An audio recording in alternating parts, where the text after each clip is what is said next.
Warning. This podcast features graphic content that may not be suitable for all audiences. Listener discretion is advised.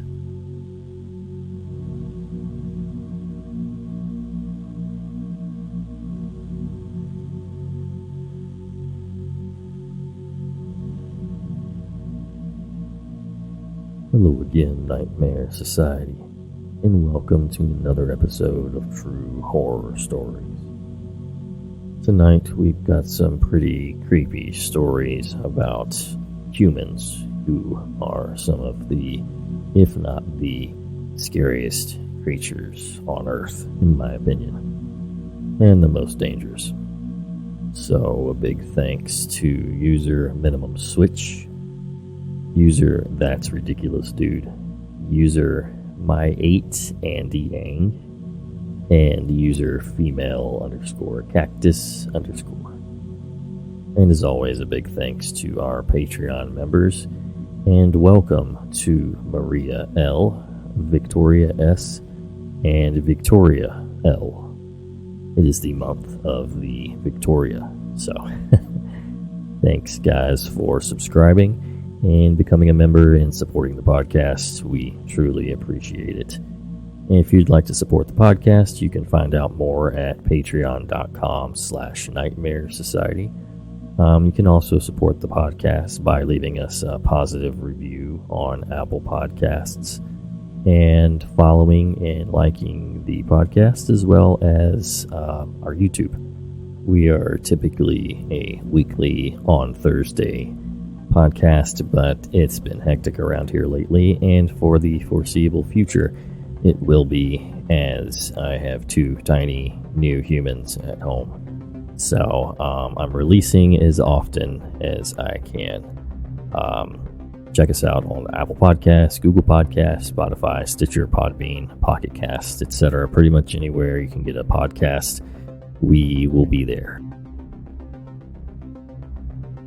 Now, get comfy and prepare yourself for another episode of The Nightmare Society.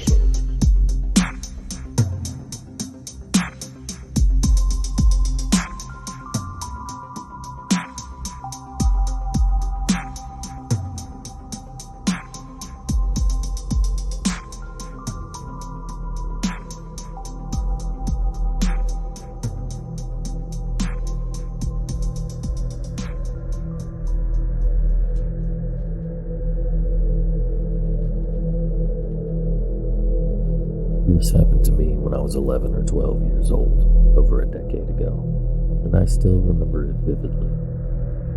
At the time, I lived in a semi-detached house with my mom, dad, and sibling.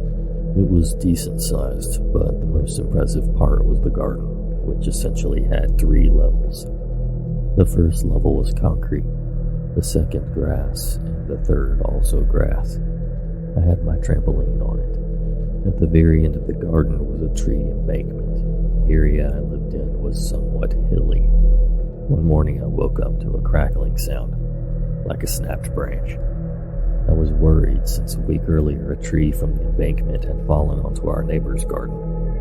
My bedroom was at the back of the house overlooking the garden, so I opened the curtains to see if another tree had fallen. Instead, I saw a guy hiding in one of the trees of the garden.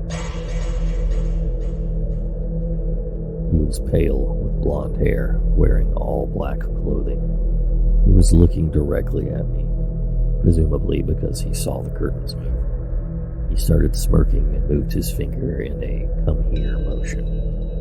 I completely freaked out and shouted for my mom and dad to come to my room. I was so scared I physically felt like I could not move. This was super early in the morning, by the way, around maybe 5 a.m. So it took my dad a good 30 seconds to get to my room, at which point the stranger had hidden behind the trees. I remember being really shaken up. I was crying while I told my dad what happened. He went out into the back garden to see if he could spot the guy, but he was gone at that point. A bit of time passed and I'd started to forget about it. Then about 3 months later, my mom and I were watching TV together after I had finished school. The doorbell rang and my mom went to answer the door. I looked out the window of the living room where we sat and saw a white van parked outside. It was the same van as my uncle's, so I walked out of the living room and into the hallway to say hi to him. When I got to the porch where my mom was stood, I realized it was not my uncle. It was the same guy I had seen in the garden a few months prior. It really freaked me out. He noticed me as I walked behind my mom and gave me the same smirk as when he was in the garden. I wanted to say something to my mom, but I couldn't. I was freaking out inside. Anyway, he just asked my mom if she wanted work done on the driveway. She said no, and he left, got back in the van, and drove off. He didn't give her a business card or anything. The van did not have any company branding, and he didn't knock on any of the neighbors' doors. I told my mom that it was the same guy as soon as he went, and she started to feel uneasy about the situation too. A month or so after that, I got my first job doing the paper round. I had to deliver over 300 papers with my best friend at the time. It was getting towards winter, and it was dark by 4:30 p.m. We'd been doing the job together for around a month. When the one evening after school it was super dark and rainy, we were halfway through delivering the newspapers, and a van started following us, driving really slow, at the same pace as we were walking. We clocked that it was following us after about a minute, and we started to panic as I noticed it was the same guy again. We left the newspaper trolley and started walking quite fast up the hill. We were about a 10-minute walk from my house. I rang my mom, who made me stay on the line while she left the house to meet us. She told us to go to the corner shop. We were about a minute away from it. When we made it to the shop, the van sped off really fast. The police were called, who came to my house for a report, and we told them everything. That was the last time I ever saw the creepy stranger, but I still remember what he looks like so vividly.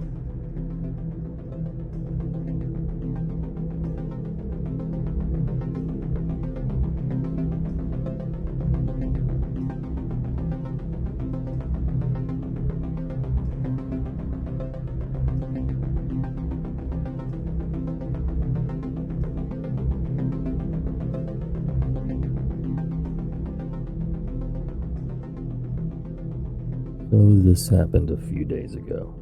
I live in the suburbs of Northern California with my parents in an upper middle class neighborhood. My parents are away for their anniversary, so I've had the place to myself for a week. So I got home from a late shift at work around 1 a.m. I go inside, shower, then I head to the kitchen to make some buffalo wings for dinner.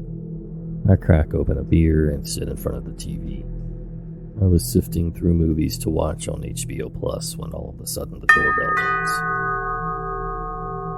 It actually startled me to the point that I jumped off the couch, knocking my beer over in the process. It's now 2 a.m. and there was no good reason for anyone to be at the door at this hour. I just stared in the direction of the front door for several seconds before it rang again, followed by rapid knocking on the door and window. Now, for whatever reason, I was no longer scared, but more annoyed at the fact that some idiot would think it's an appropriate time to be banging on someone's front door. I head over to the front door, unlock the deadbolt, and pull open the front door, leaving the chain in place.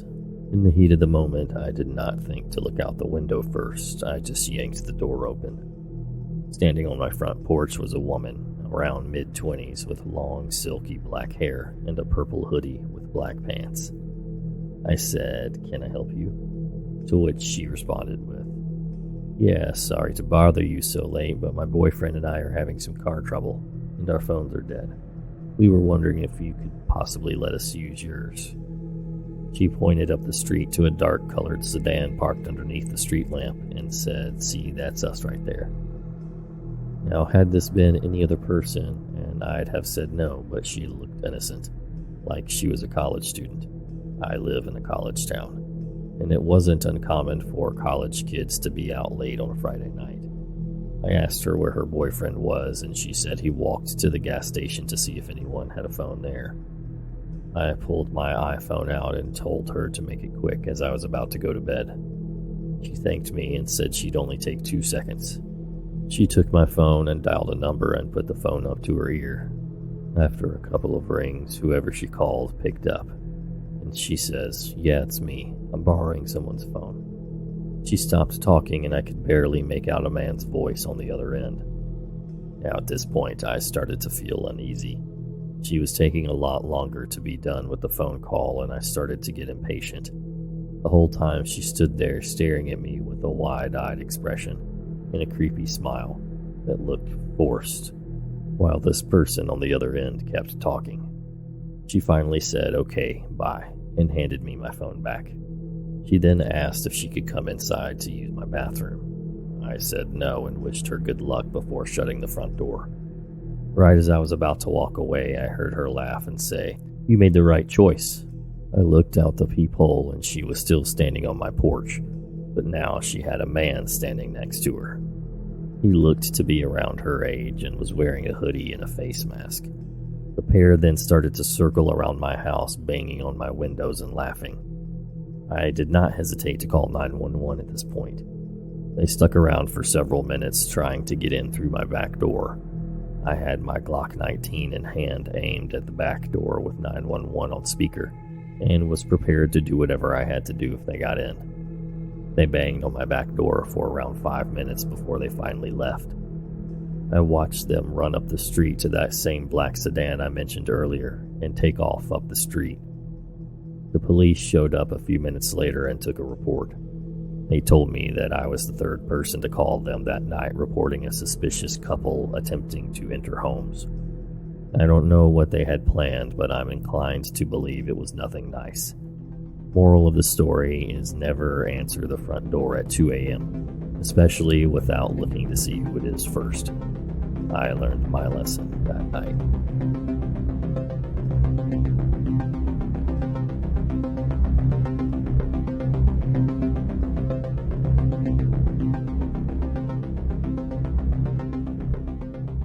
What is up, everybody? I'm Alex. I'm Justin. I'm Pete. And we host Comic Book Club, a weekly live talk show and podcast about comic books, 7 p.m., Crowdcast and YouTube, as well as your regular podcast listening places, iTunes, Stitcher, etc. And every week, we bring on the absolute best guests from the world of comic book, right? Comic books, TV, film. We cover everything. You can come be part of the magic and lightly insult us throughout our recording, Tuesdays at 7, or just listen on your own time. Yeah. We also have comedians on there as well. It's a fun time. Yes, thanks. It sounds like you're having fun, Pete. Pete actually is the guy who hosts our trivia where you can win a $25 gift card to Midtown Comics every single week. You can use it in the safety of your own home. Come check us out. We would love to chat with you about comic books, have a little fun, talk about some old 4-color funnies. Ah, nice. Fresh ref to close it out.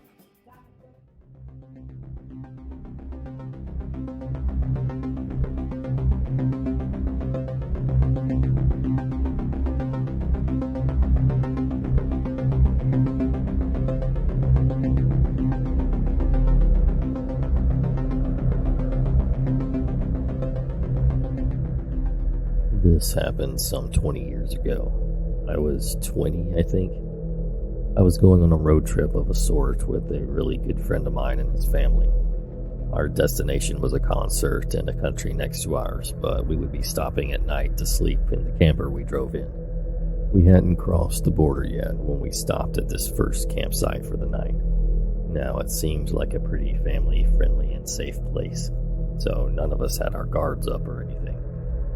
That night at about 11 p.m. or so, while my friend and his family was getting ready for bed, I went outside to get some fresh air.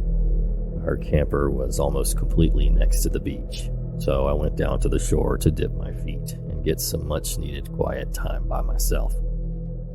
On the way there, I passed by a beach shack, a detail that will be important later. As I stood there letting the waves lap up on my feet, I noticed the silhouette of a man further down the beach. But it was a public space for campers, so I didn't think much of it. After being absorbed by splashing in the water with my feet and enjoying the moonlight, I decided to make my way back. Of course, it was very dark given the late hour, but I don't scare easily. Now, as a woman in the modern world, I usually do stay on my guard after dark, but that thought never occurred to me since I felt I was in a safe environment so close to the campsite. Anyway, as I was walking back, I noticed that the silhouette of the man further down the beach was gone. But even more worrying was the fact that I was nearing the beach shack. I saw that someone seemed to be trying to hide from my view behind it. Immediately, I was on alert and called a friend I knew would be awake. I gave the shack a wide berth while talking loudly to my friend about how she was coming to meet me. After not too long, I got safely back to the campsite and hopped in bed in the caravan. I didn't tell my friend or his family because even though I was scared, there could have been many logical, non-threatening answers to what I saw. I put it out of my mind and the rest of the trip went off without a hitch. About a year or so later, I was talking to my friend about the trip and suddenly remembered the creepy experience. As I told him, he slowly got pale, and he told me something his brother had told him and his family over breakfast some months after the trip. That same night, after I had gotten back and gone to bed, his brother had gotten up late at night to get some water. But when he passed the window right by his bed, he saw a man standing right there outside looking in the window. As soon as he was seen, the man left, but it definitely creeped out the brother a lot. But just like me, he seemed to put it out of his mind. Now, with both of those stories, it doesn't seem far-fetched that the man was hiding by the beach shack and that he had followed me back. I'm really scared to think about what would have happened if I had been alone.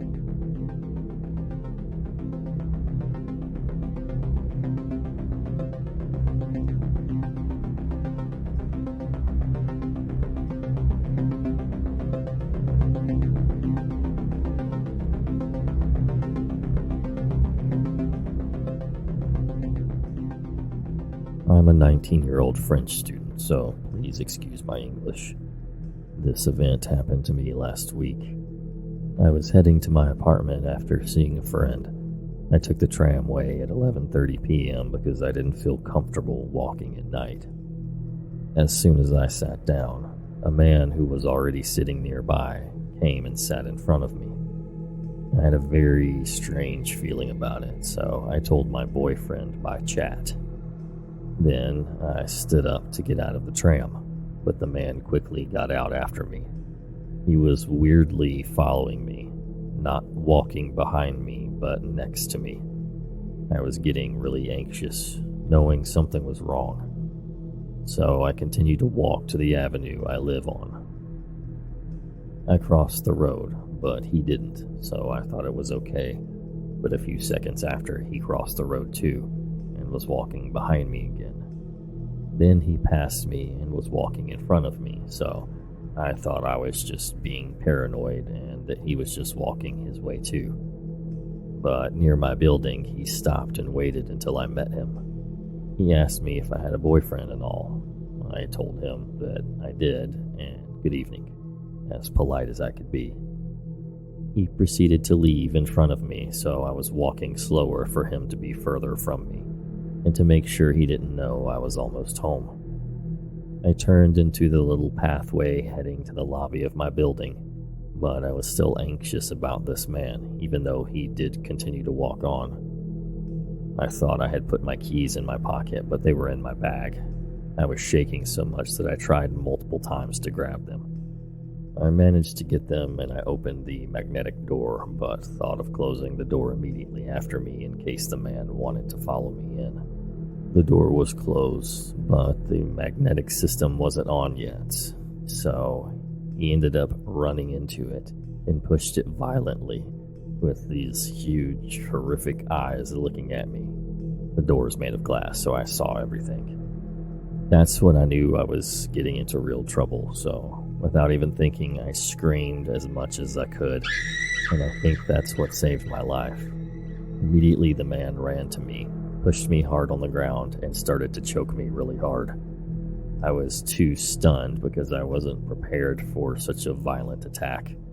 While he was choking me, I couldn't scream at all or even breathe, and nobody was coming, so I really thought I was going to die, looking into his big, bulging, evil eyes staring directly into mine with this pure hate. I'm a small person, so I wasn't able to really do anything with my arms at all to help myself. It felt like an eternity, of course, but I don't think it was really that long, and I lost consciousness for a moment.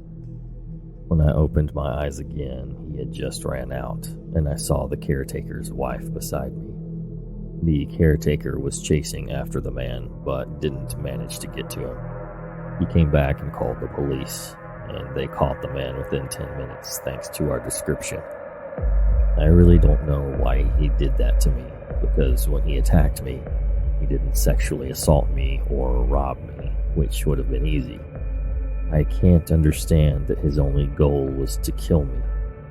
I'll never be thankful enough to my caretaker who came to help me and saved my life, because nobody else in the building called the police or tried to help. The man was judged 3 days later, and he's in jail now, but denies everything. Even though the caretaker and I both identified him, and there is video proof of him following me. So, to the man that randomly tried to kill me, let's not meet again.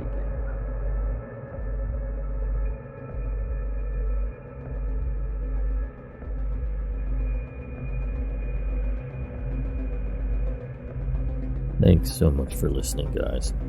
Please don't forget to subscribe to the podcast, and if you ever are on YouTube, head over to our YouTube and subscribe, because hopefully we'll be getting some more stuff over there up and going. But we also have pretty much our entire library of episodes on YouTube, which is, I think, the only place that exists right now.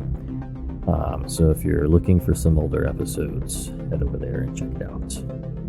And until next time.